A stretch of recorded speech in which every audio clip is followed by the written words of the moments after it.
and awaken the conscious sovereignty in us. Such a powerful process. How was the experience for you all holding the Atmalinga and receiving the initiation? I request all of you to please share.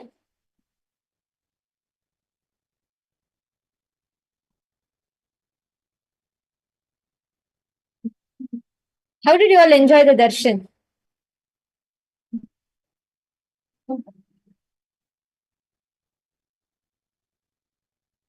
Today's darshan is one of the most beautiful and one of the most, because Swamiji gave us all such a beautiful initiation.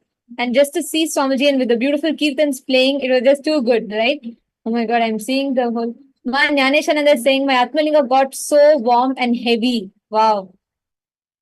Beautiful, ma. Actually, that Atmalinga is literally alive. It literally responds to every thought of ours and it is alive intensely.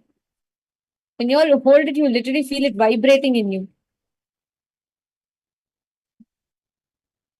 Every day, Swamiji is coming for us, making himself available for all of us to, be showered with that experience. Every time you connect to this form, every single time you experience this powerful darshan, please understand you are literally experiencing that oneness. You're experiencing that cosmic oneness with Swamiji. And this experience empowers you consciously. Now, with this darshan and initiation, I'm going to request all the participants here,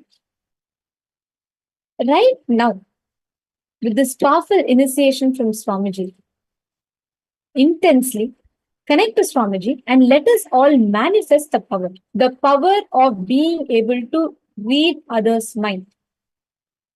Mind reading is a very simple but a very powerful technique that Swamiji has given, where just by you unclutching completely, bringing complete completion in your inner space, where there's no inner chatter or anything happening. In that space, you will be able to precisely see and identify what another person is thinking. In this round, what we're going to do right after the darshan right now is I'm going to be visualizing a few images. I'm going to be basically seeing an image, visualizing it in my inner space, and I'm going to request all of you to scan and identify what exactly is that image. Are all of you ready? First, continue to deeply be in that deep feeling connection with Swamiji. That itself will take you into a deep untouching space. So from that space, you will see how the power manifestation happens.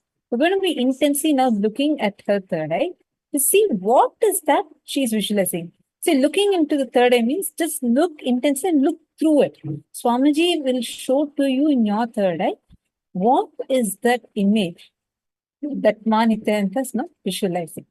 Take a few minutes. I request everyone to take a few minutes. Chant the Mahavakya. We'll now be playing the Mahavakya for all of you. Intensely chant the Mahavakya. And whatever is appearing for you in your third eye, start posting it in the chat now. All the participants that are here, sitting here with us.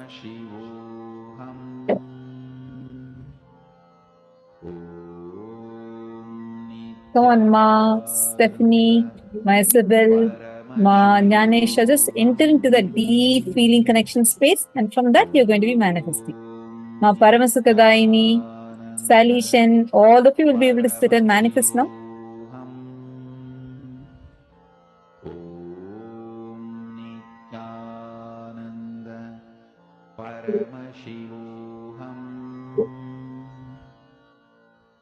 Oh wow, Ma Vamadevananda has posted saying that her Atmalinga stood up right away and stood the whole time. Wow. Ma Vamadevananda, you should start recording these, Ma, and you could share that recordings with us.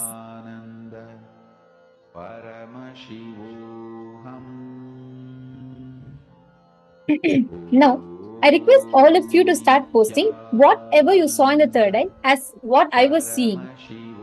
I was actually not just visualizing, I was continuously seeing that image as well. So I'm going to request all of you to post in the chat what exactly you saw as the exact image that I was visualizing or I was seeing in front of me.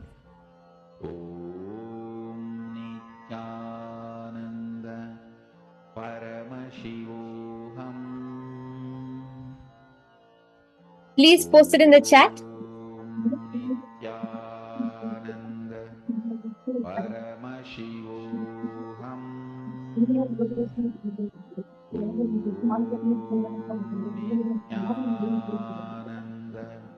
I request every one of you to post whatever you saw. See, you could have seen images, colors, post everything.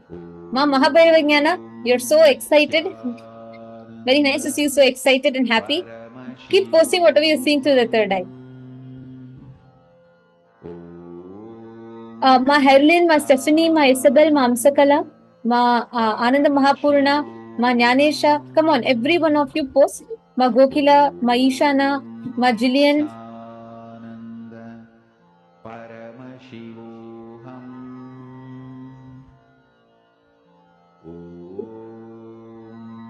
Nithyananda Paramashivoham. Sorry. Okay, I see various different answers. To keep it quick, I'm going to be Nithyananda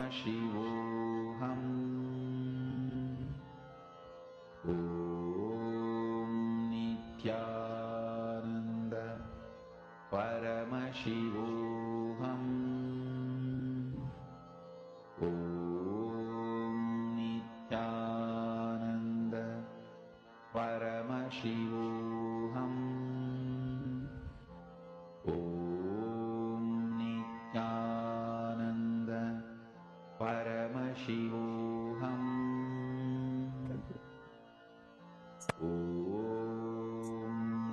Nithyananda Paramashivoham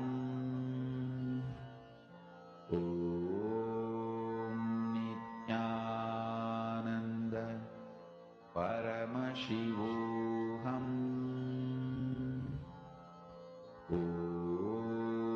Nithyananda Paramashivoham Nithyananda Paramashivoham.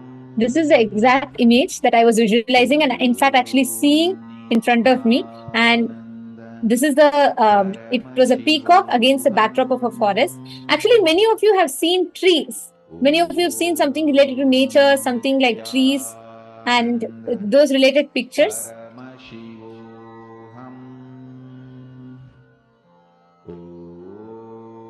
Okay, now let us all enter into the next round. Okay, we're going to be entering into the next round of this power manifestation. We're going to be keeping it quick and short again. And I'm going to request all of you once again to scan through your third eye. Try and identify what is the exact image that I am visualizing in my inner space. Ready? Sit straight. Please connect to Swamiji.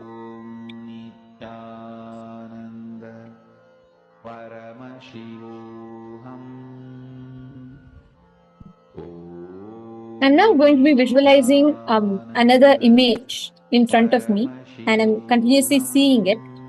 So now what you're going to be doing is you're going to connect with Swamiji and just deeply sit in that same feeling connection.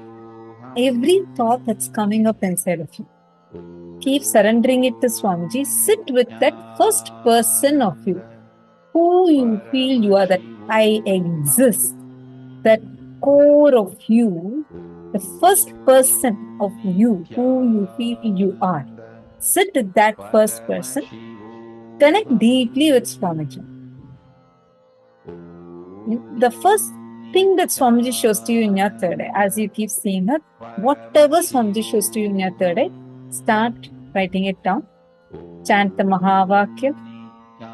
Intensely connect with Swamiji. Whatever Swamiji is showing to you in your third eye, please start posting it.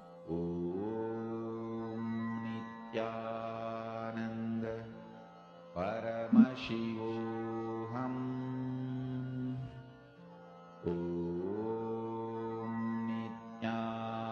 I'm actually continuously seeing the image in front of me and I'm going to request all of you to post whatever images are coming to you in your third eye. Nithyananda Paramashivoham Nithyananda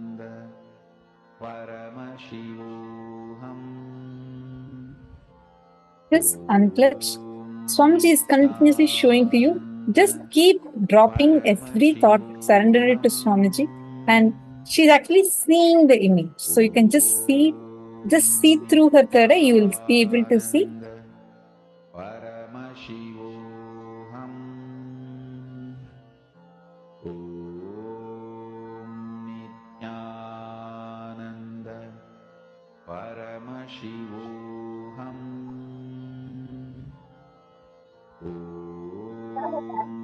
Nithyananda Now, I request all of you to start posting whatever you're seeing through the third eye. All the images, whatever appear to you in your third eye, please start posting them. Describe them in details, the colors, shapes, pictures. Even sometimes you get it as words or some related images, correct?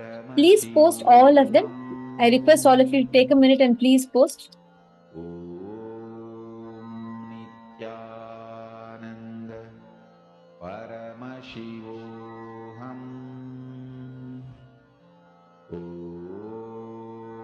Nithyananda Paramashivoham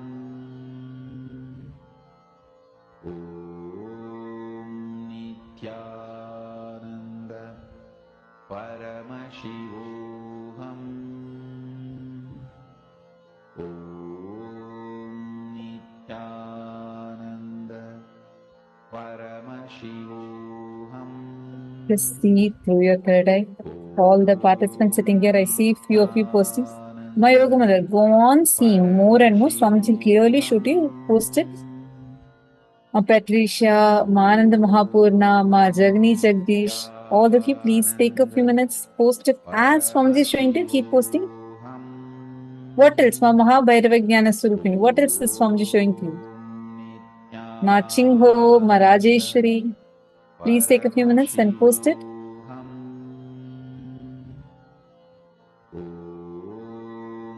Whatever Swamiji is showing to you in your third eye, take a few minutes and please post that now. Vishwanathanaya, what did Swamiji show to you in your third eye? Please start describing it. Ashok Aminji, Taike-san, Arvind Menanaya, and Rishi Razdan. I request all of you to take a few minutes. Keep chanting the Mahavakya as Swamiji is showing to you. Start posting.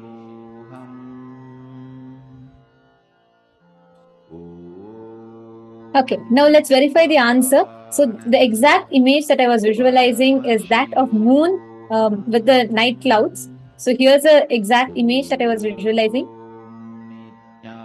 And I'm going to now see the answers that each of you have posted.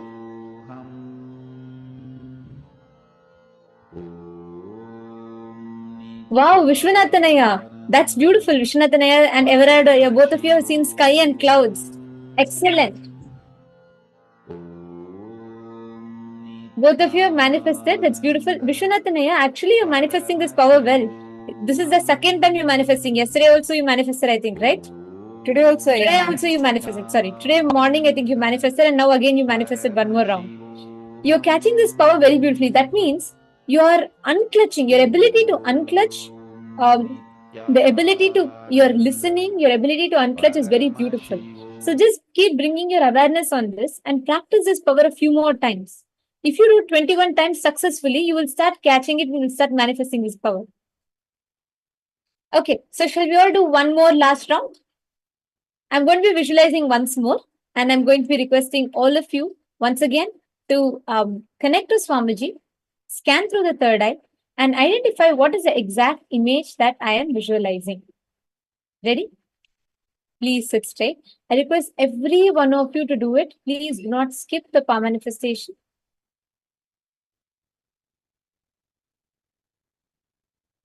Connect to Swamiji. I'm going to be actually seeing the image right in front of me.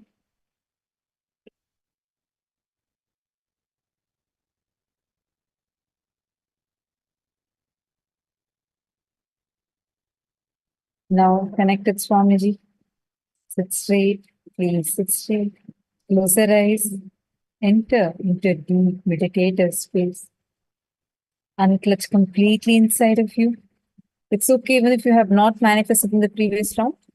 The self-doubts, the hesitation that comes inside of you, keep dropping it at Swamiji's feet.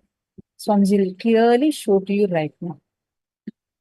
Intensely connect with Swamiji and look through your third eye.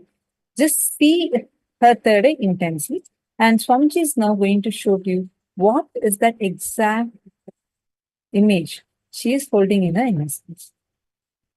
Will you start? And meanwhile, the gifts link for today is also being projected for all of you. So we'll also be sharing with you what is the gifts we are going to be receiving. You can take a few minutes and head to that link and avail the gifts from Swamiji for you today.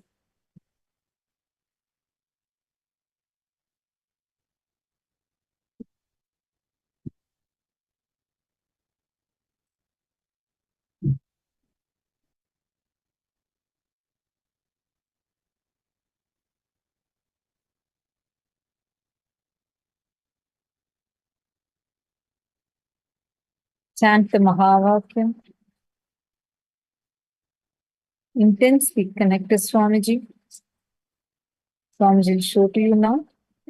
And as Swamiji is revealing, you're going to close the door.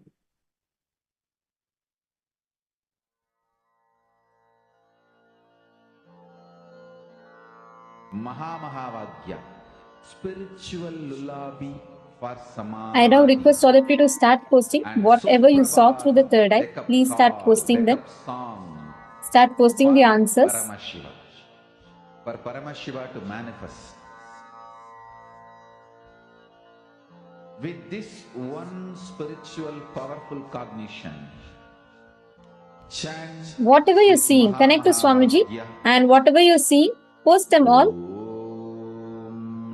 Nithyananda Paramashivoham Describe the colors, whatever you're seeing, the colors, visuals, the images. Nithyananda Paramashivoham. All right, I'm now going to be sharing the answer, and then I will be verifying whatever each of you have posted. The exact image I was visualizing is that of a road in a forest, in a mountain or hilly region. So here you all can see it's a tree with sunrise, and then you all can see the road, the fence. This is the exact image that I was seeing and continuously visualizing and continuously seeing it in front of me. Ma Jagani Jagadish. Wow. Ma Jagani Jagadish has posted long road and sun. That is spot on. Wow. And Ma Purushananda has posted, she got a pink rose, wild flowers, and a fence in nature. Wow. Beautiful, Ma. That part is correct. And Ma Istak has posted triangle shapes, mountains, oval, white, yellow light, sun, beams of light crossing in diagonal. Excellent. So many of you have manifested. Ma Sally Chen, you have also precisely manifested. You said you saw a golden sun. Actually, all of you should literally celebrate the manifestation of Swamiji through you. Every time you're manifesting, please understand you're actually manifesting Swamiji through you. Celebrate the manifestation. Celebrate the happening of Swamiji through you. It's something that you need to celebrate. Understand, every one of you, I see this round, so many of you have manifested. So many of you precisely identified what is the exact image that I was seeing, which itself shows actually Swamiji is manifesting through you. Ma Sally Chen, each of you should actually celebrate it. And Ma Harilingam, as you also manifested, Ma Sybil manifested. Wow, beautiful. Understand, every time you manifest, you are literally reiterating to yourself the strong experience of Swamiji flowing through you. Just focus on this experience, what made you manifest. Now, as all of you are doing the power manifestation, we're going to be moving on to the next session, where Swamiji is going to be revealing to us about how to live without this quantity-quality-centric lifestyle. Drop the quantity quality centric lifestyle. Let's listen to the revelation from Swamiji.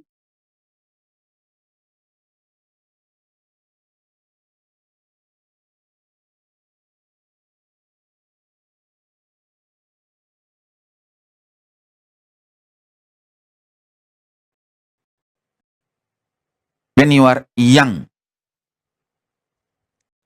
some things you want to add in your life, some things you want to leave from your life. The quantity, quality, greed, and fear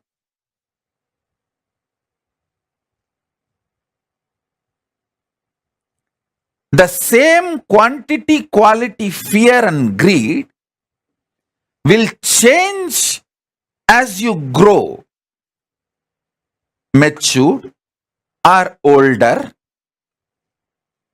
Listen.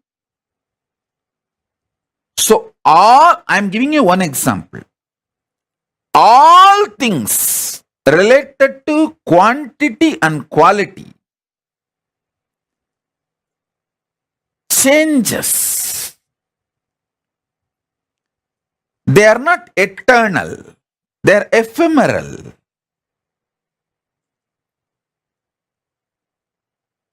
Sometimes you enjoy the change. That is called maturity. Growing in wisdom. Sometimes you hate the change. That is what is called attachment, suffering. This quantity, quality centric drama, whole thing is only superficial life. Even the maturity which comes when you understand this quantity and quality changes is not complete enlightenment. That is more like a dharma. You get matured, but that's not ultimate. Ultimate is understanding some things which you create, some things which you maintain, some things which you some things which you put yourself in delusion. Sometimes you pull yourself out of delusion. Sometimes you liberate yourself. All this is fundamentally you who is doing this drama. You, the consciousness in you is doing drama, waking up to this conscious sovereignty. I want you to understand three. One, the quantity, quality based thinking, acting, whole productivity centric lifestyle.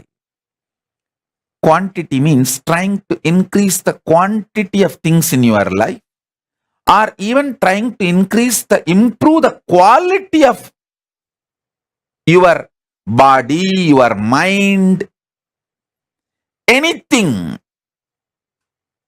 Trying to increase the quality of you. Both are stupid. Both are useless. That's the first thing. Second, the quality centric greed you have. You want to sometime accumulate more money. You want to spend more time in the office.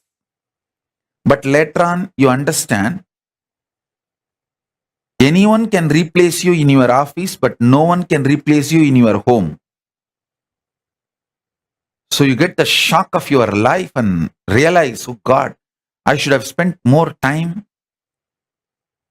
in my home. Then the next level you will understand. Anyone can replace you, even in your family, but no one can replace what you need to do to yourself to raise your quality. Then next level you will get matured. Even the idea of raising your quality by yourself is extremely wasting time. Instead, a simple quantum initiation with Guru can raise you beyond the quality, quantity, stupidities. The levels of evolving. Because even if you work on yourself, raise all your qualities to higher and higher level, it is more like an ant trying to climb the hill. When it is going to reach the top. But the same ant sitting on the shoulder of the Guru, when he climbs the hill, just in few hours, it is going to reach the top. So, now, what I am doing is I am just taking you on my shoulder and raising you to the KAILASA top, offering you at the feet of Paramashiva so that quantum initiation can happen. Listen. Things you desire when you are in the space, when you are in the space. And you should know, all the destruction in your life is your conscious choice. Things you like very much when you are in a maintenance mode, you may hate when you are in delusion. Many things which you hate when you are in delusion, you may feel so valuable when you are liberated. Listen, when you are in delusion, suffocated by Guru, you just from him, you don't even want to see him, you don't even want to remember. Even if you see his photographs in some shop, you will feel irritated and leave that when you are in delusion. But when you are moving towards liberation, you just wait for him to appear here and there. Even in the car sticker, if you see him, your face becomes white with a smile. Listen, things you like when you are in delusion, you will hate when you are in liberation. Things you hate when you are in delusion, you will love it, liberation. So the quality, quantity based ideas constantly change.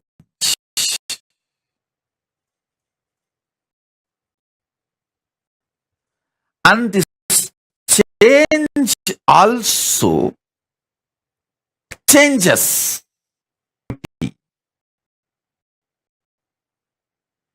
Change also changes.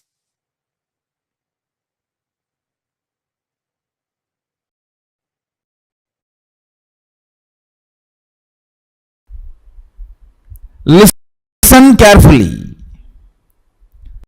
For example, you work hard, put lot of intelligence, build an amazing bungalow in your dream. First earn money, then save money, then buy all.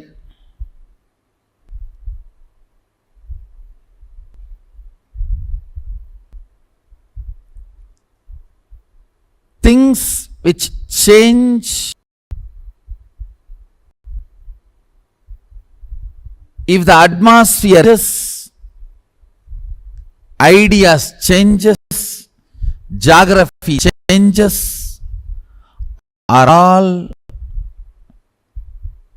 delusory. They all exist in illusion. You work so hard and build a home in your dream. What's the use? No use. So hard building a house in a dream. When you wake up, it is no more reality. Same way,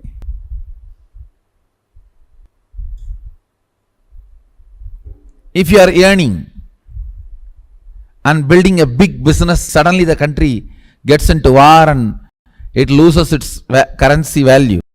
What will happen to your whole thing? Waste. Understand, put your energy and time in ephemeral things only to the level you need to run your life, not more than that.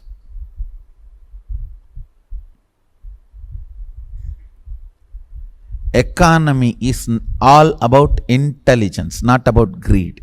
If you are functioning out of greed, the fellow who planted greed in you is successful, not you. You are working for him.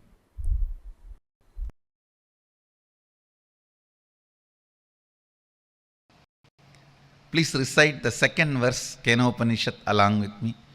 Shrotrasya Shrotram Manaso Manoyat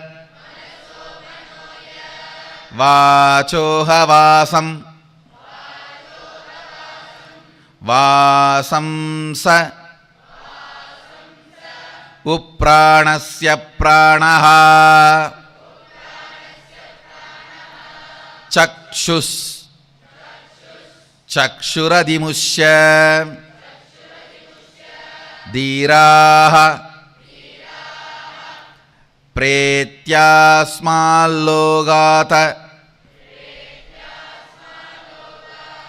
Mrita Bhavanti. Chant once more. Shrotrasya Shrotram Manaso Manoyat Vachoha Vasam Savupranasya Pranaha Chakshuhu Adimushya Dhiraha Pretyasmallokat Amrita Bhavanti. Shrotrasya Shrotram Manasa Manoyat Vachoha Vasam Savupranasya Pranaha Chakshuhu Adimushya Dhiraha Pretyasmallogat Amrita Bhavanti. The translation: it is the ear of the ear, that by which one hears, the mind of the mind, the faculty of thinking and intellect, the speech of the speech, Vak, that which creates sound vibration. It indeed is the vital life of the life energy, the power of sustaining life, and it also is the eye of the eye, the power of sight. The wise enlightened beings having liberated themselves from the senses and identifying with the subtle, inexhaustible source on leaving and rising beyond this ephemeral world, become immortal and eternal. Understand? The whole verse is declaring the answer for the pure questioning. First verse was pure questioning, keneshita prena. It is pure questioning. Now the answer. But the danger in answer is anything your mind can grasp is not truth. Because anything your mind can grasp, it can deny, that is ultimate. Anything known is already dead for your mind. Please understand. Anything known is already dead for your mind. The existence cannot be dead. Only your mind has to die in the existence. So the declaration of the truth has to be such where your mind cannot succeed in knowing, it's drowned and becomes knowing. Understand? If your mind succeeds in knowing anything and retains its existence, it is knowledge.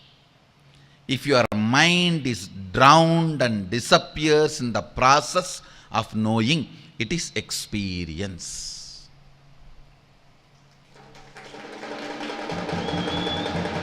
If your mind sustains the process of knowing and retains its original form even after knowing, it is process of knowledge.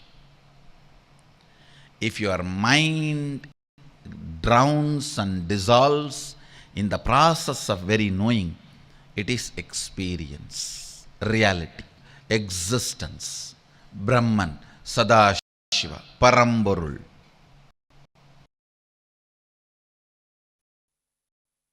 Your method of looking at the life matters, because only based on that you will plan your goals.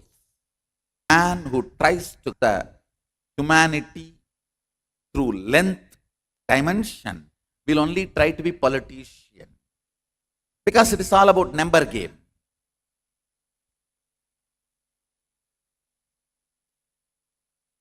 If you don't like a politician, he doesn't have a problem. He will make sure you don't like anybody else also, and he is the best devil. If he presents that much, he is successful. Even if he cannot make you love him, he will make you feel, yes, among the devils, he is the best. Because it is all about number.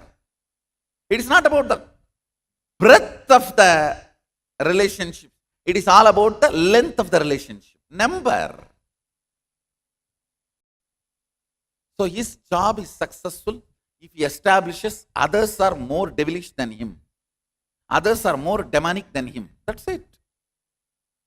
He does not need to spend much time in establishing he is good. He just needs to establish others are worst. Because it's all about number. It's not about how you feel about him. It's not about the quality, the breadth. It's about the quantity, logic, length. Understand? If you start looking at the life through heart, breath,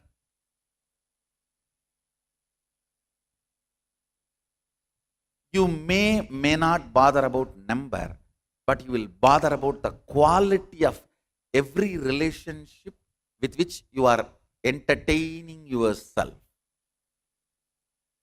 What is the quality of the relationship that exists? Because quantity fills, quality fulfills.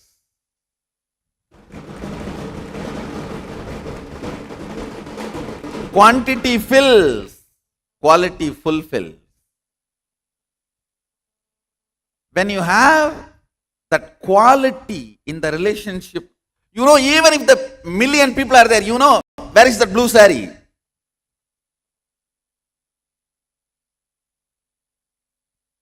Where is that white dress? It is not.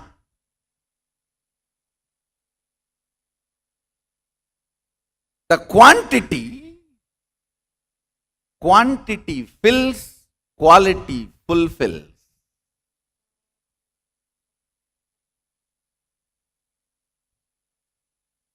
It's when you look at the life through breath,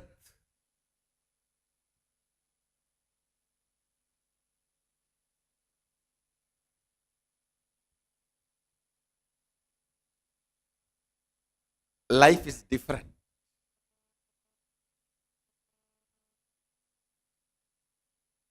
Millions may be sitting in front of you.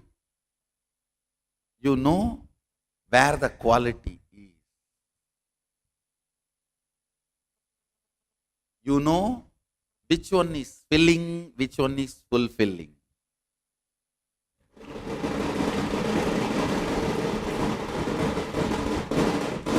Understand your decision to look at the life either through logic or through the heart matters. Because that is going to make you fix your life goal. That is going to be the fuel for you. A person who looks at logic as the way to grasp life will naturally be fueled by the number. Person who looks at heart, the way to reach out the life, will be fueled by the heart, the quality, the fulfillment.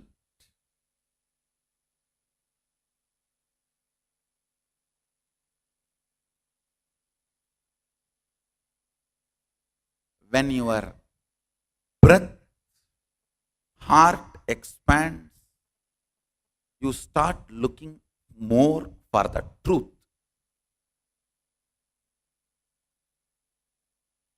With the logic, you try to only get clutches. You just somehow have to manage.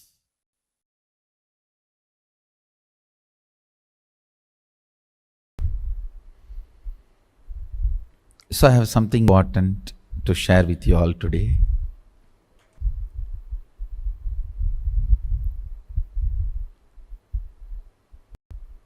This power manifestation science and science of completion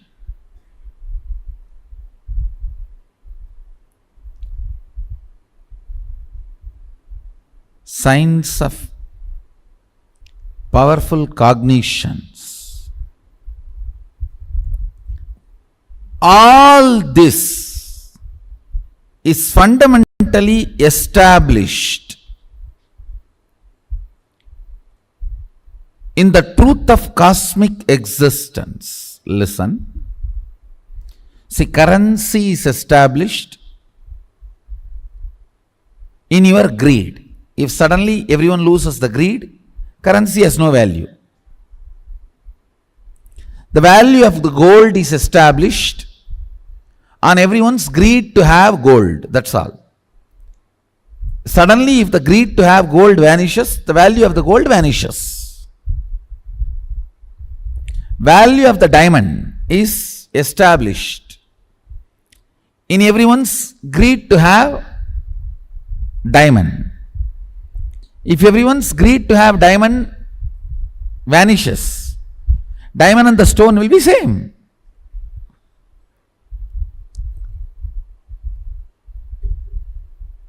For example, law of the land. Each country has their own law. The law of the land is established in their constitution. If the constitution is changed or it loses power over the territory, the laws vanish. Laws have no more valuable. They have no value. But the signs of power manifestation, signs of completion, signs of powerful cognition manifestations, which I am talking to all of you, sharing with all of you, giving as experience to all of you, is established in existential, cosmic reality. Understand, it doesn't get bound by any situation, atmosphere, territory, geography, time, or history. Listen carefully. For example, you work hard, put lot of intelligence, build an amazing bungalow in your dream. First earn money, then save money, then buy all the right material.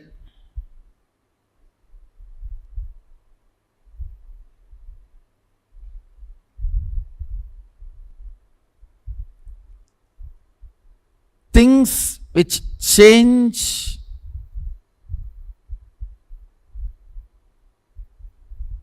if the atmosphere changes, ideas changes, geography changes, are all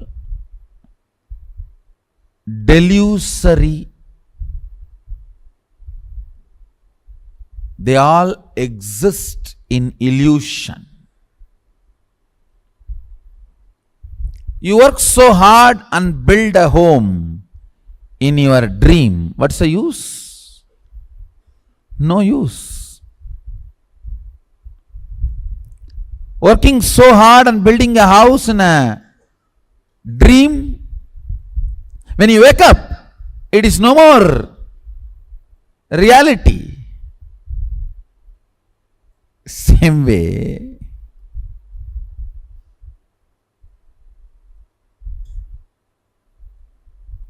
if you are earning and building a big business in a country, suddenly the country gets into war and it loses its currency value, what will happen to your whole thing? Waste. Understand, put your energy and time in ephemeral things only to the level you need to run your life, not more than that.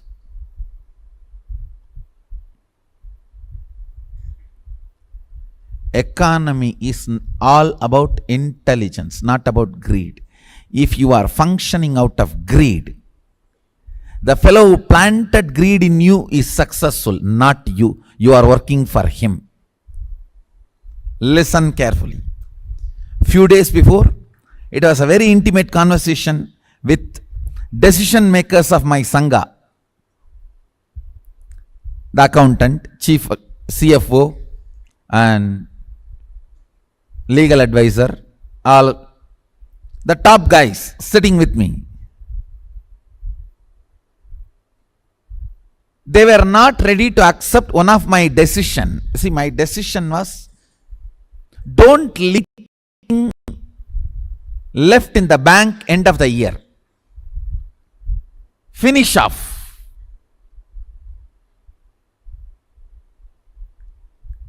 That was my policy, and they were not ready to accept that policy. They said, no, we are a huge organization and that cannot be the right policy. I tell you, understand?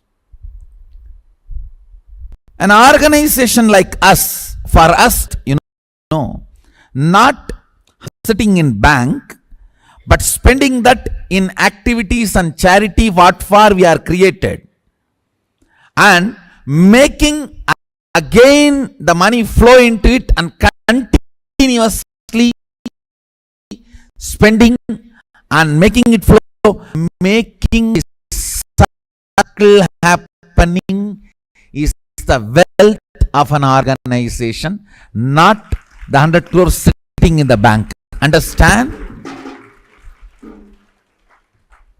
If I think the 100 crores sitting in the bank is a wealth, bank will be wealthy, not me.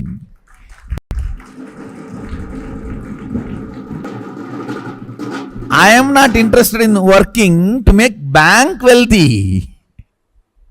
I am interested in making this Sangha wealthy. What is the wealth of the Sangha? Its ability to generate and spend on its mission, on its goal. Listen carefully.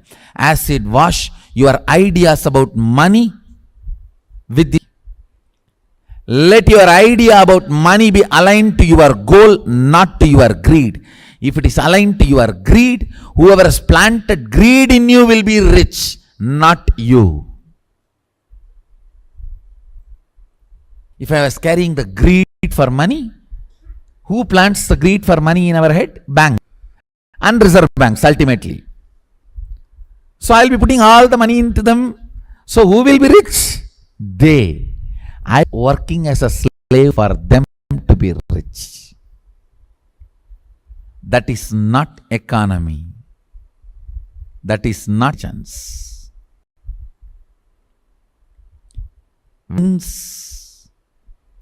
The structure which gives and spends it off, which has a courage and confidence to receive more and spend it off, receive more and spend it off, receive more and spend it off, making this mission happen.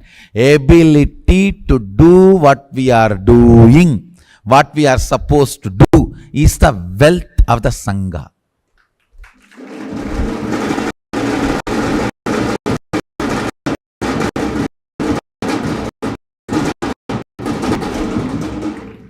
Not the currency sitting in the bank.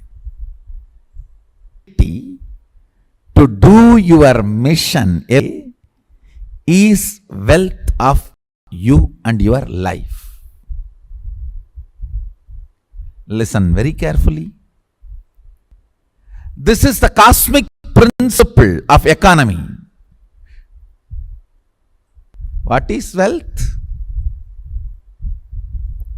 Your ability to complete and be intensely active in what you are supposed to do. Not the bank balance sitting. If I think bank balance sitting is my wealth, I will be making the bank wealthy, not me. And I am not interested in working to make somebody else wealthy. No, I am very clear. I am brilliant about it.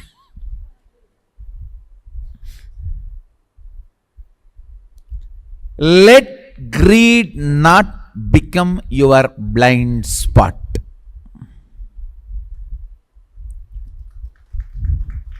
Let your idea about money be established on cosmic principles. Let your idea about health be established on cosmic principles. Your goal is to manifest powers. For that, you need to do yoga. If your body allows you to do what you are supposed to do, only then you are healthy. Otherwise, don't think, even if you are gymming 24 hours a day, building 18-inch biceps and 8-pack, that's not healthy. Health is not all about 18-inch biceps and 8-pack. No. It is all about is your body aligning to your purpose? That is health.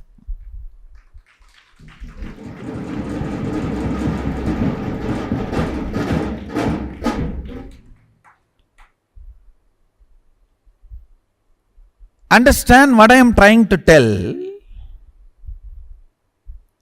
All your ideas about health, wealth, happiness, relationship, all that be more and more grounded on cosmic principles. That is what I call manifesting powerful cognitions. That is what I call manifesting powerful cognitions. Let your idea about body, let your idea about love, let your idea about sex, let your idea about marriage, let your idea about money, let your idea about life, let your idea about death, everything, let it be more and more centered on cosmic principles, which does not change by the change of the Vatavarana or the law of the land or the society's understandings or the morality of the society or the common understandings of the society.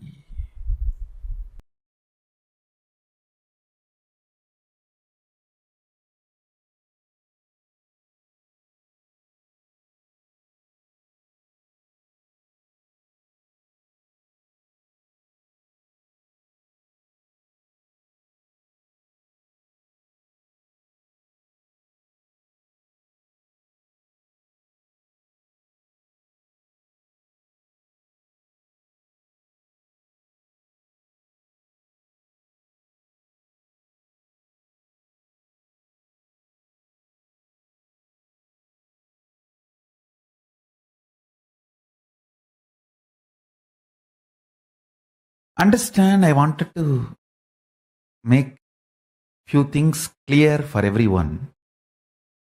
Hinduism is fundamentally spiritual science. You need to know each branch of the science, like physics, chemistry, biology, even the cosmology, every field has its own propositions, presupposition, thesis, then way of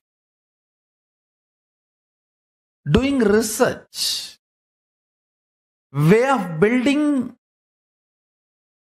the credibility and understanding about the witness, evidence, proofs, and then following that scale and establishing proofs, witnesses, evidences, logical conclusions, then showing the result.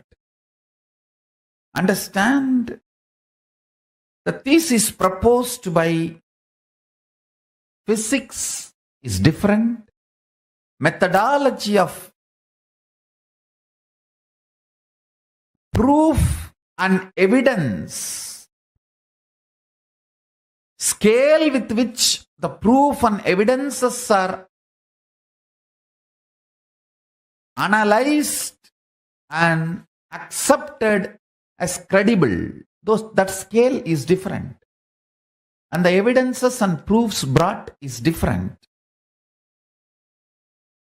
Same way in biology. The initial proposal logic is absolutely different from physics. Understand what I am trying to convey. Hinduism is a spiritual science. Its propositions, presuppositions, and initial thesis cannot be analyzed, scrutinized, abused by the logics, propositions of physics, chemistry, biology, or cosmology. First of all, see what I am proposing. what is the thesis I am presenting, and what are the ways I am establishing the credibility for the evidence witness, the scale. And as per those scales, am I producing evidences, witnesses, proofs? Then see final result. Ultimately, end of the day, all science is accepted or rejected based on how much it is useful to human beings, how much it betters the life of human beings in the existence. So in every level, what I am proposing, the thesis I am proposing, the logic I am presenting for research, and then the logic or the scale with which the credibility of the evidences, proofs, witnesses need to be analyzed. Then, without compromising on the scale and credibility, analyzing the witnesses, proofs, evidences we are providing. Then, with all this understanding, finally acid washing the whole thing, how much it is useful for the humanity to make their life better. What I am proposing, the thesis I am presenting, are the scale with which the credibility of the witness, evidences, proofs need to be analyzed. And without compromising on that scale with which witness, evidence, proofs need to be analyzed, analyzing and establishing what I am proposing. And finally, this whole process, how much it is beneficiary, benefit, useful to the human beings, humanity at large.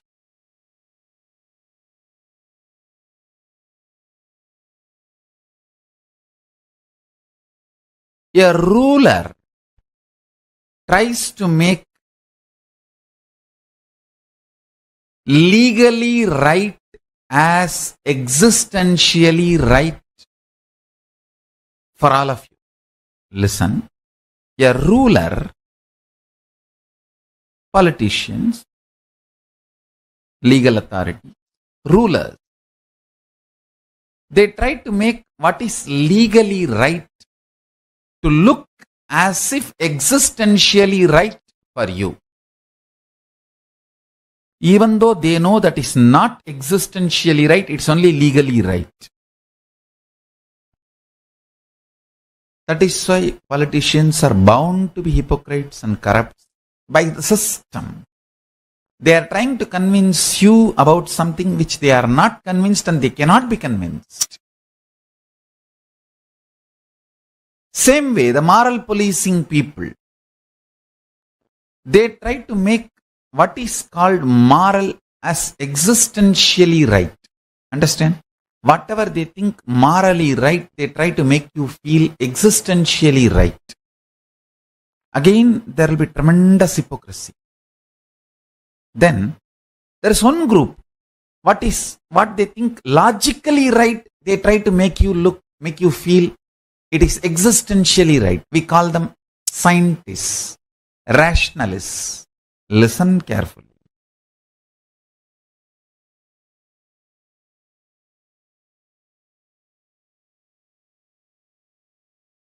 Each group tries to make what is their right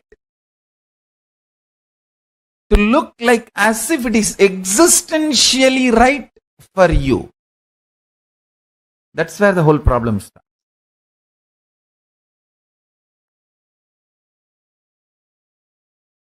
Scientists try to make logical as right for you.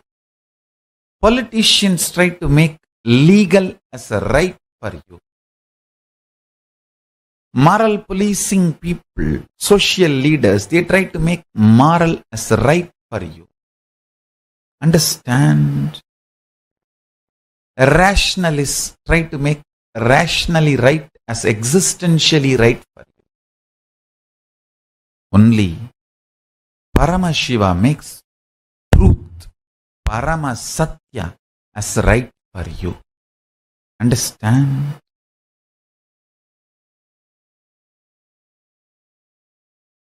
To solve any problem, to get into the ultimate possibility of anything, you need to get into the root of the problem, source of the problem. If you just collapse all of us and get into the root, we are nothing more than just bunch of patterns.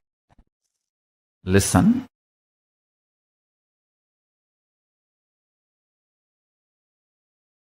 I'll repeat. Lawyers and politicians try to make what is legally right as existentially right for you. Scientists try to make what is logically right as right for you, existentially right for you. Social leaders try to make what is morally right as existentially right for you. Rationalists try to make what is rationally right as existentially right for you. But only Paramashiva makes the Paramasatya, the truth, as existentially right for you. Listen.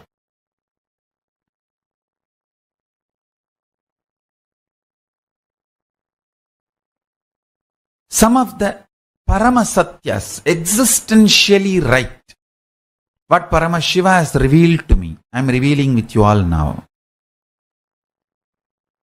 All of us are just bunch of patterns. This universe itself is a huge thought current. All of us are bunch of patterns. This universe is a thought current. And the bunch of patterns we carry need to be just vibrate and in tune with the thought current called universe. The universal thought current. Understand? The bunch of pattern which we carry, if it vibrates with the universal thought current, we live enlightened life. If it doesn't vibrate with the universal thought current, we live a failure life. Or we move towards delusion. Paramashiva's fourth phase, which liberates you from delusion. Understand Paramashiva's 5 phase?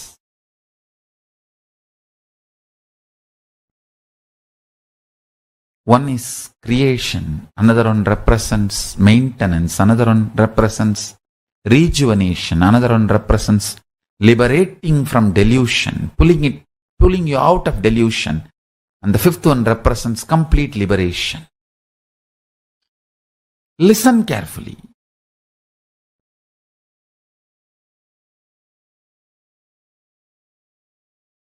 If the bunch of patterns you carry vibrates with the universal truth, you live enlightened life, liberated life. The bunch of patterns you are, if it is not in tune with the universal truth, you are in delusion. That's all is the life.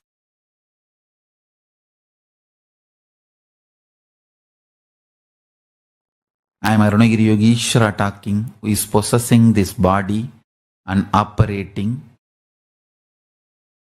I am an alien outside human society. I have brought this new enlightenment DNA into this body, and I am sharing with the world. And I have already established enlightenment ecosystem, which is very powerful and reproducing powerfully. And I am going to multiply thousands and thousands of this enlightenment ecosystem. Understand, I am not asking anything from any of you. I have nothing to ask from you. I have something lot to give you. All I wanted is understand these simple things. You are more than your body. You have something called consciousness. That consciousness is a pure reflection of Paramashiva. I can put this enlightenment DNA into that consciousness. It can seep into your regular DNA, physical, biomemory, muscle memory, bioenergy. And you can start manifesting these powers intensely. All these are not stories. Understand, I am here to give you whatever boon you want. If I have not given you the boon you wanted within 3 days, be very clear. You are asking for something which is dangerous to you. Other than that, nothing other. No other reason. I'll reveal everything. The Hindu temple towers are nothing but the towers which can generate electricity and relay it wireless. It can generate electricity and it can generate Wi-Fi and relay everything wirelessly. There is a unique energy we had which is not in the modern day use now. It's a super science called bioenergy. Just like electricity and Wi-Fi, this is called bioenergy, the Kundalini Shakti, that was produced and relayed wire-free through all our temples. That Kundalini Shakti is responsible for individuals' power manifestation.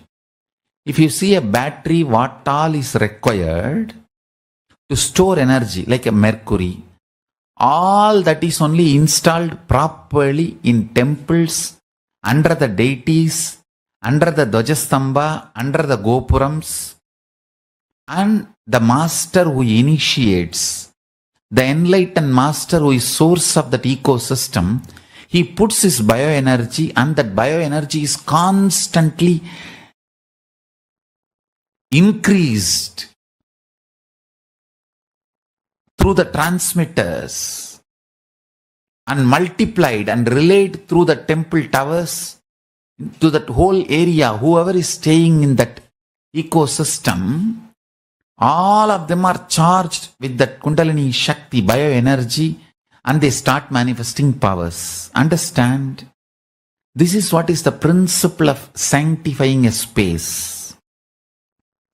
This bioenergy is not in use in the modern day. I have brought it back.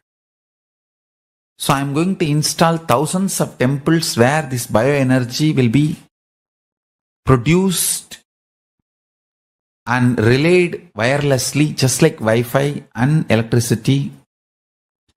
Hindu temples used Wi-Fi and electricity also and relayed wirelessly and bioenergy.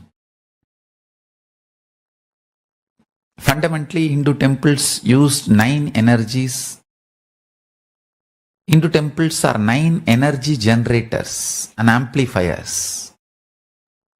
In that, one is bioenergy, through which the power manifestation science was kept alive and taught to the world.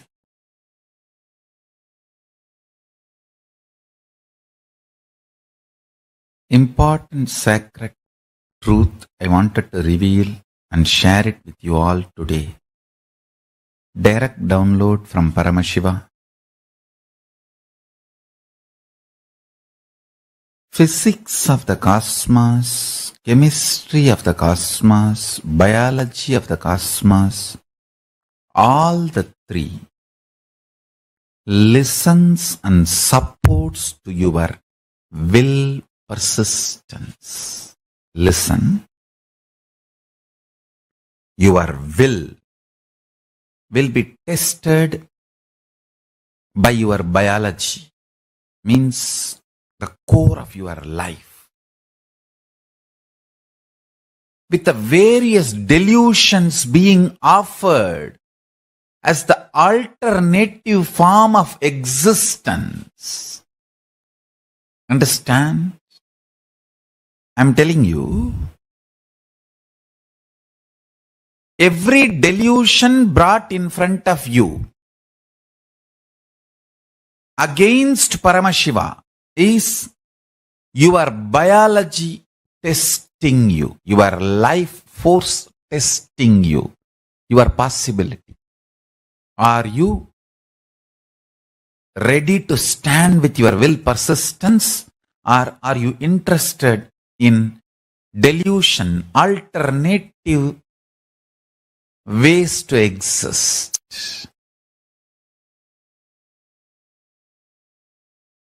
Like Nachiketa, before giving the pure enlightenment signs, Yama tries to give all alternative possible way of existence under the delusion. But Nachiketa's will persistence, he stood by it and got exactly what he wanted. Test your will persistence, your own mood swings, ups, downs. That's a chemistry testing your will persistence. Your own body collapsing, tiredness, extreme tiredness, fatigue, that is physics testing your will persistence. Understand?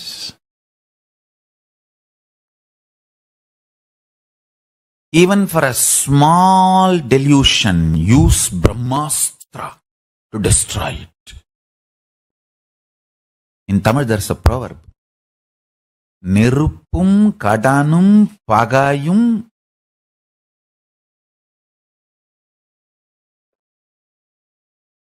மிச்சம் வைக்கக்கூடாது. I'm telling you, the actual translation is the fire, depth, enmity should not be left. Even little bit should not be left to live because it will grow. I am telling you, much more than all these three, fire, depth and enmity, ignorance should not be left alive. Even one ignorant pattern can shake your whole life and change you. I have seen people just for ice cream missing enlightenment and scream their whole life. I have seen people doing it. Come back next birth as ice cream vendor and hate to even see ice cream. Even smallest patterns deal ferociously. Don't allow. Understand? Even a small knee pain, headache, don't deal it with just anasin, metacin or some medicine and cream. Internally deal it with the pattern. I am not the body.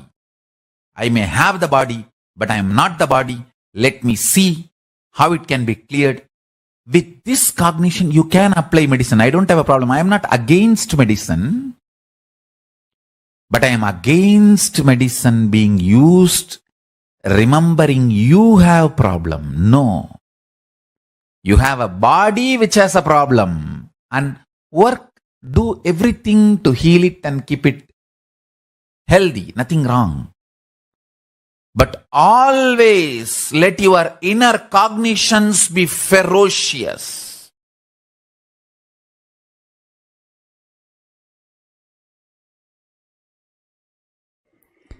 In your regular career, job, profession, you have to be integrated. Only then you can raise in the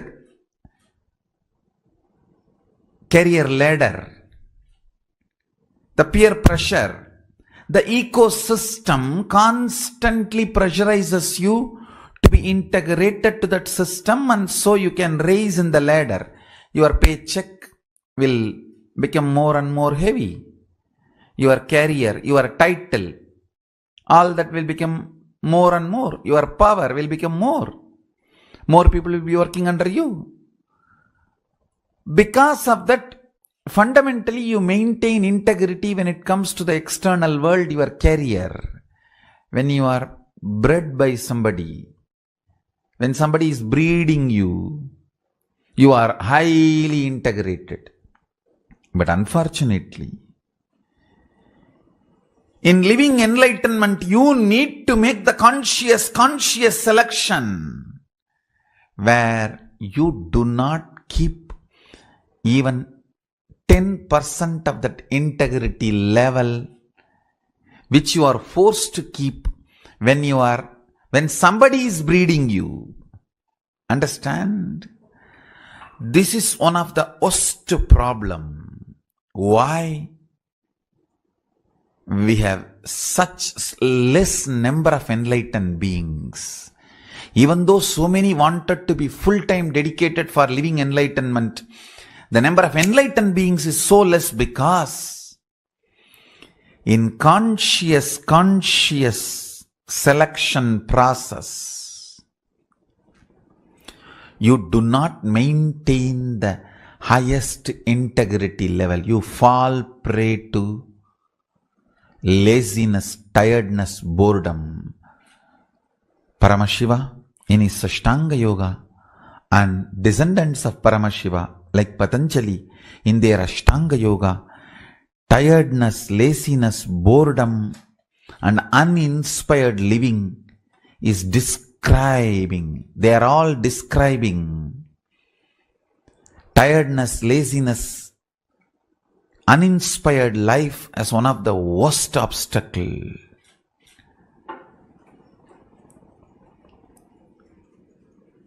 Tiredness, laziness, boredom is described as one of the worst obstacle in Ashtanga Yoga and Sashtanga Yoga.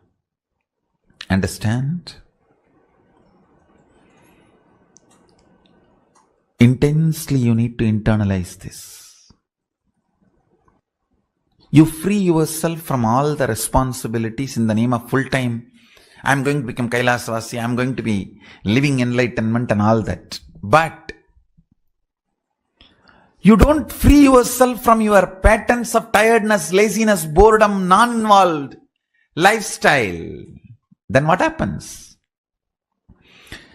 When you don't structure yourself and push yourself consciously and do the conscious choice every day, when the yama and niyama are taken very lightly, practices like asana, pranayama, pratyagara, dharana, dhyana, samadhi is taken very lightly, not only you collapse,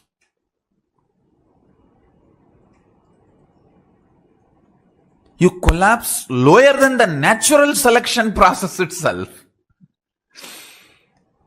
Even the natural selection process, what you do, you stop doing even that. That is what I call falling into delusion, trobhava.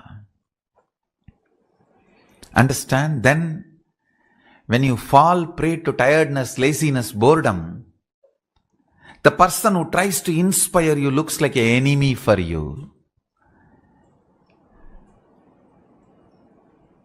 The worst curse you can have is your visionary appears like an enemy for you. Once upon a time he was your visionary, now he looks like an enemy for you. That is the worst curse. Then understand your life is destroyed. Here there is two-layer problem. Aligning to timing, breaking laziness. If you decide I will do whatever time I wake up, I don't bother. I am not going to give up this spiritual practice. When you decide, start doing it in few days, you will see, oh God, you have to do all alone. You have to do yoga alone. If you wake up late time, if you don't maintain the time integrity, then you have to do yoga all alone. You have to do panchakriya all alone. You have to do puja all alone. You have to do satsang all alone. Sit and watch satsang all alone. Then naturally what you will decide? No, better to be aligned, integrated to time also. Now what happens if you miss the timing, you think you don't need to do, then body starts enjoying, mind starts enjoying that laziness, cherishing that laziness.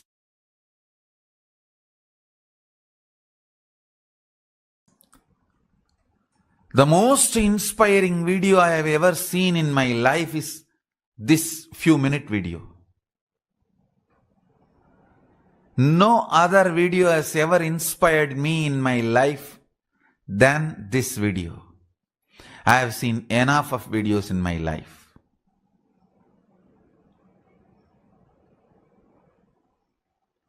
I have seen enough. But nothing has created such inspiration in me than this few seconds, few minute video clip. A sadhu, a saint, a siddha purusha, more than 111,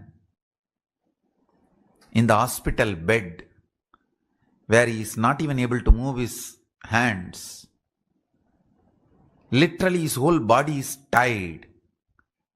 But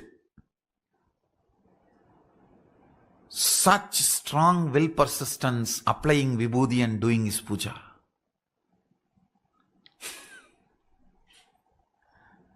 What a life. What a life.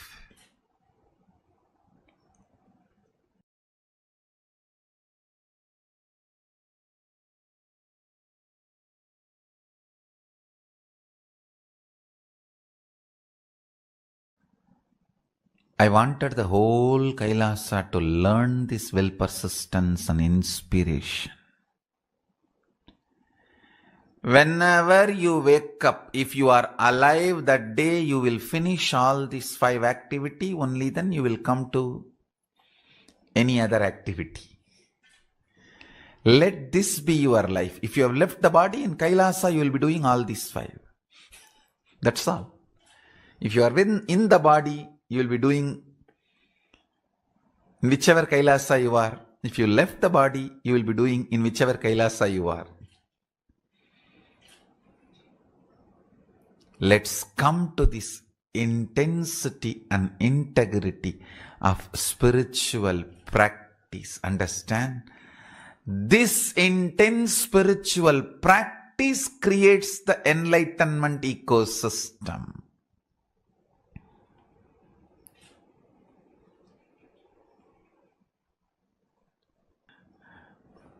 Let's see the video of Sri Tumkur Mahaswamiji doing his morning puja in hospital bed.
No video has inspired me in my life than this few seconds video.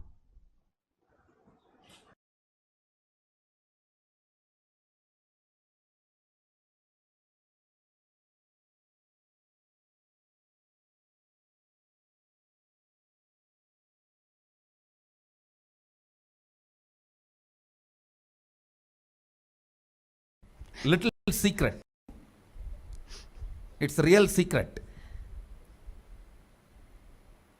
however you understand, the cosmos does not record anything other than violence. Means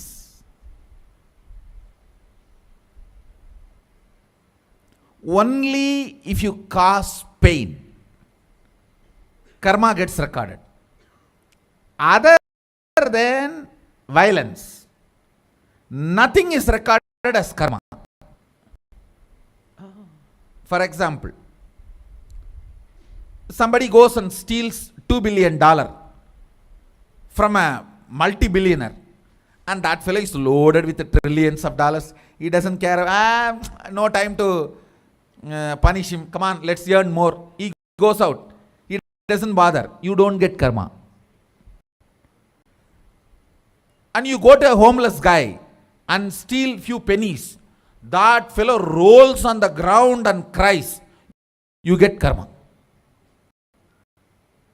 Karma is not the quantity or quality of the action you performed.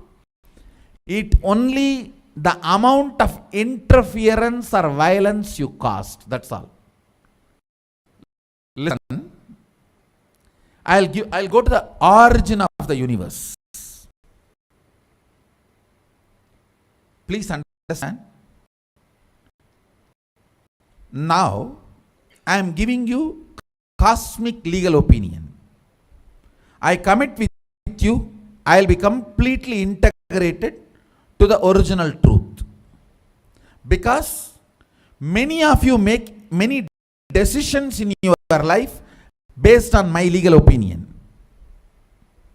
With that responsibility, I am talking to you. When this whole universe manifested, Mahadeva, Sadashiva, made only one sankalpa. Let me become many to celebrate me. Listen, it means the first principle is let us all coexist. That's all. The primary principle, let us all coexist.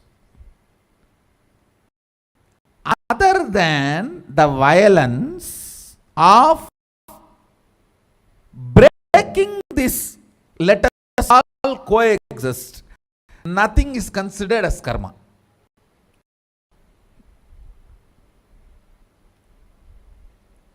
All of you are getting what I am saying? See, that infinity, when it decided to manifest as this universe and as all of us, only principle it declared is, let me become many to celebrate me. It means only one principle, let us all coexist, that's all.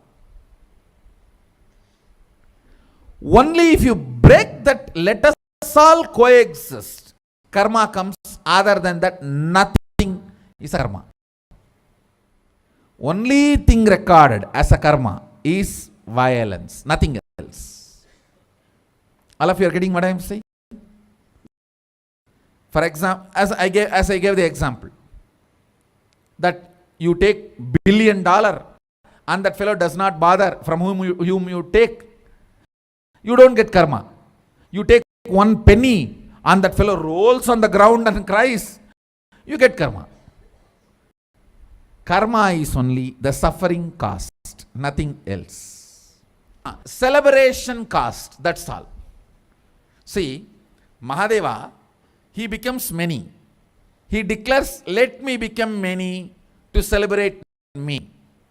So more and more celebration you cast becomes good karma.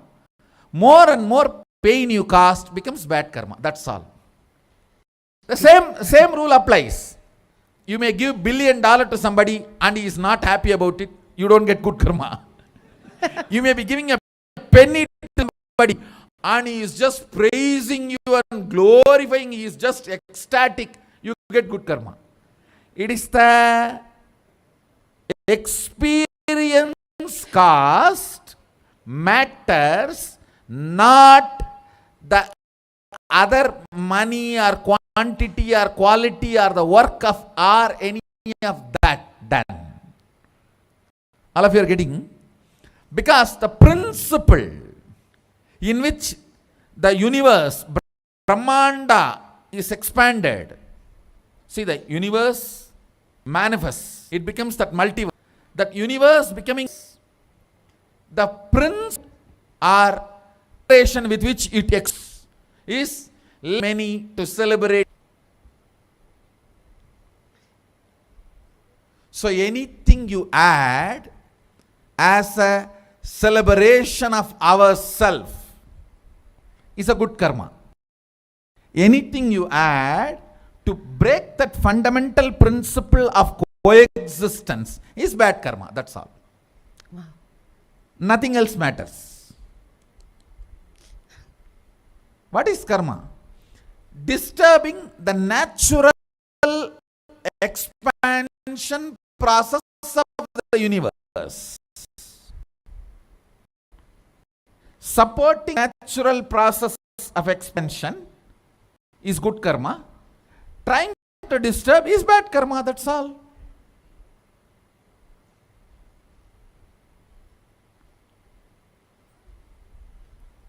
That is why I tell people, whole life who drinks and smokes does not have 1 inch of karma.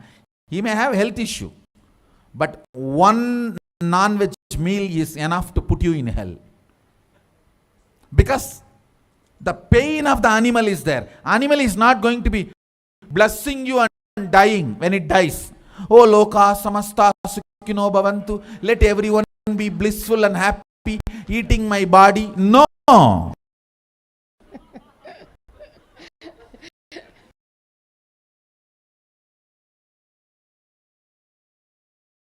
In field, truth Shuddhadvaita, Advaita, and for the humanity is revealed as Vedas and Paramashiva. Listen carefully. See, when Shiva decided, let many and existence, he became many. This manifestation of the universe happened. He became many not to hurt himself or fight with himself, but to celebrate blissfully and coexist blissfully. That is the source fundamental statement of creation. Understand? The first principle, if I have to use the word, first amendment of cosmic constitution, let me become many to celebrate me and everything blissfully. Understand? This is the first amendment. First amendment of the cosmic constitution is, let me become many and celebrate my existence through multiple ways. So, in every field, this is the first amendment, vision, need to be applied. Starting with the food, medicine, healthcare. Understand? The food industry. When quantity of the produce, profit of the business, all that has taken over the concept of food, we started producing food-like products in mass scale, not the food anymore. Understand? Food should be for health and energetic, fulfilling experience of enlightenment. Not just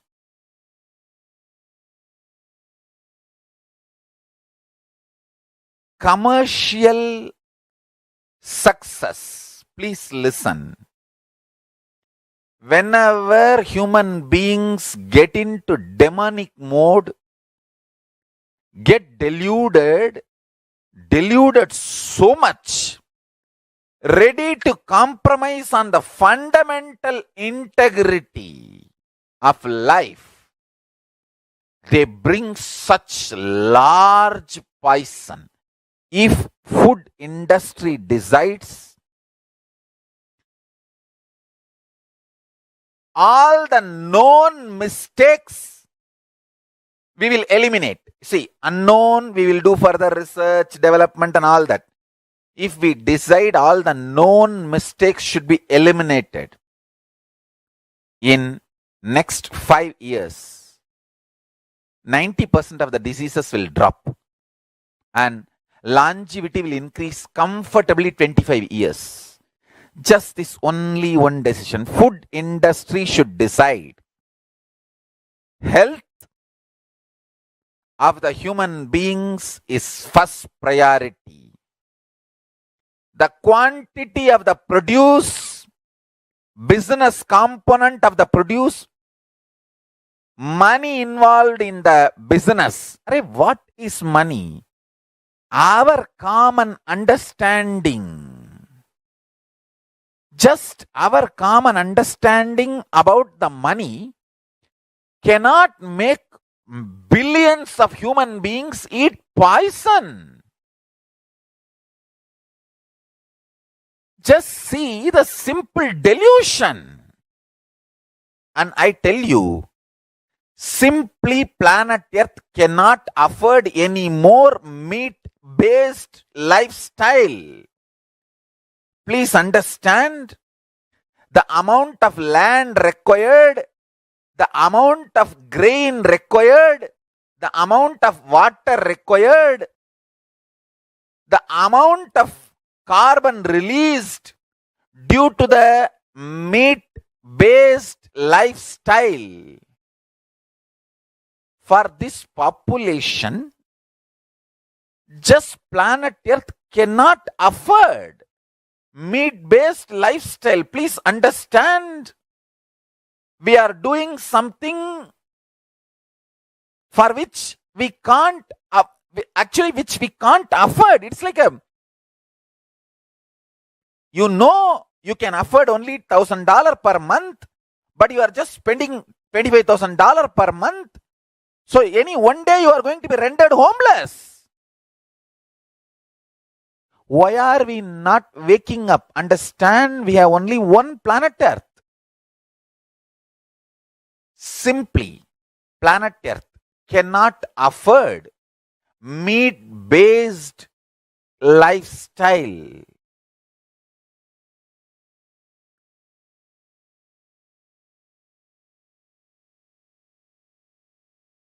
Food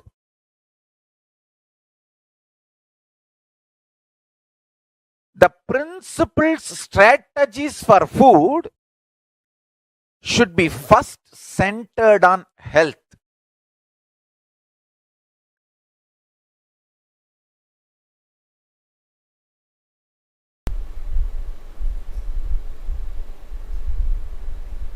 This one verse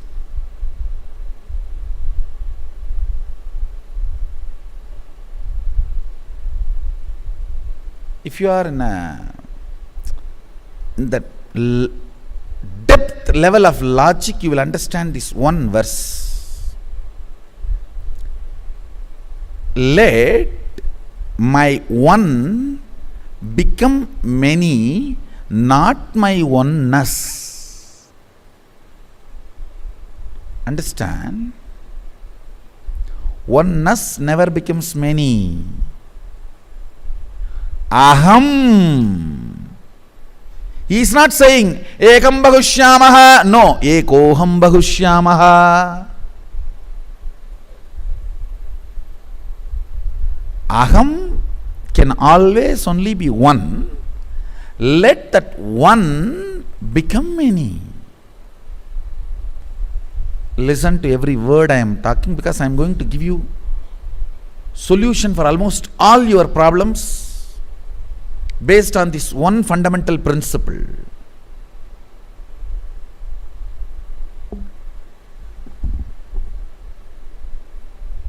When he decided to become many, to celebrate himself, all the dimensions of this universe opened.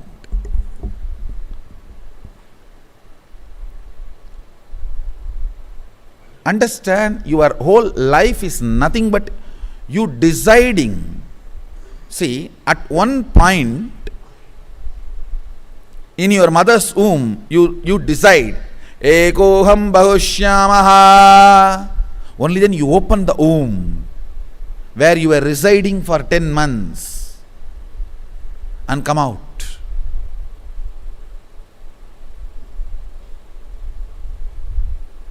But after that, everything is mess. That is different.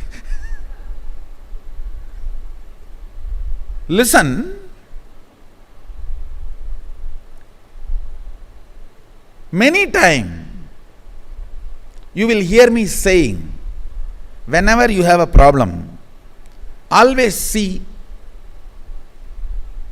how your ideal, your guru will handle this. I used this as a technique when I was young. I always used to connect. Whenever I have a problem, Annamalai Swamigal was ideal for me. Ramana Maharshi's disciple. First thing I will say, how Annamalai Swamigal will handle this? Of course, after Arunagiri Yogeshwara happened, he became the ideal. Then I will always look how Arunagiri Yogeshwara would have handled this. Have this one understanding how Sadashiva will handle this. The moment the one became many, all the problems you have, he also started having. Don't think he does not have a problem. He has all the organizational problems you have, relationship problems you have, everything you have, he has. He solved it. You have not. That's all.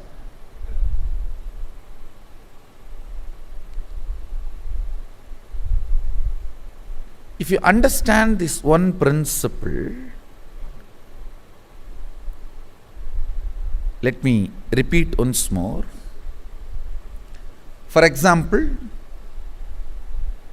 this cup.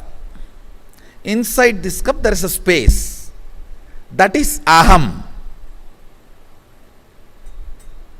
The space inside the cup is connected to this cup.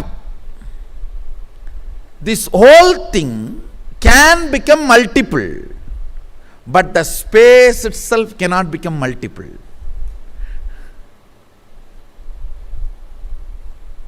Anything which has become multiple, as the source of oneness inside them. Listen carefully. Anything which has become multiple, as a source of oneness in them, oneness has not become many, only one became many. Aham associated with oneness, one associated with oneness has become many, but continue to be filled by the oneness. Look deeply. First, let you be very clear what do you want. And if you are convinced that is best for you and for others, you can manifest more and more people who can be sharing the same conviction. First, share the conviction before making them part of the organization. Appointments have to be done after appointment. Convictions need to be shared. Powerful cognitions need to be shared. Then money, remuneration, all other things become secondary. Organization will become successful. If other reasons are primary, you may have an organization with a lot of friction and stress. You will also age, they will also age. Working with the people with whom working or living with people, friction ages you. Working with people, living with people with whom you don't have friction, matures you, never ages you. Working with people and living with people with whom not only you don't have friction, you have a overlapping boundary joy. You live like a teenager. Sadashiva describes himself as a teenager in his original Dhyana sloka. He says, meditate on me as 16-year-old.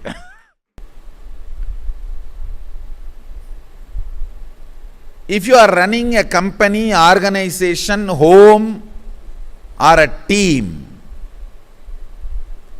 sit and internalize this one understanding. Integrity to the vision. Then ability to transmit that cognition, powerful cognition to your team, your family, your company, or your organization. Then you will see life becomes Ekoham Bhagushyamaha. Let me become many to celebrate me.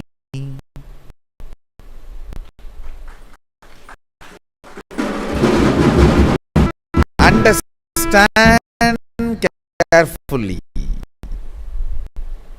There are multiple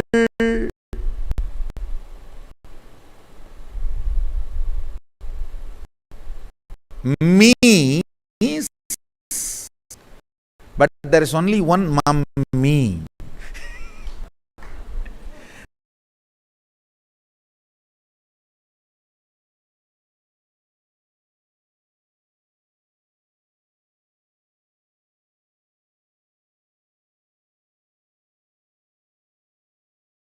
Swamiji very beautifully revealed to all of us about one of the most important and ultimate truths. Conscious sovereignty. Revealed to all of us about one of the most important and ultimate.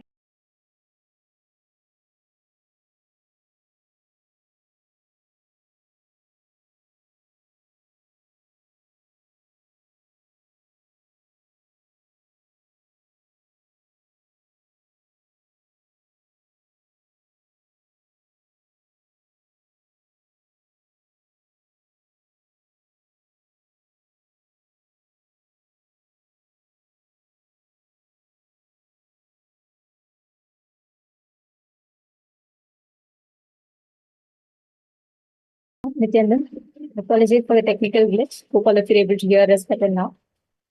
What Swamiji revealed to us today is one of the most important aspects. The ability to experience conscious sovereignty, discovering your true identity within you. Swamiji has gifted all such an amazing science today. Tomorrow, we are going to be entering into one of the most important aspects of ourselves. Discovering the 11 genders, understanding and awakening the Ardhanarishwara in us. It's a very, very, very important day tomorrow. Do not miss. Please be there. And we thank you all for joining with us today. This brings us all to the conclusion of today's session. And let's conclude with the Purna Mantra.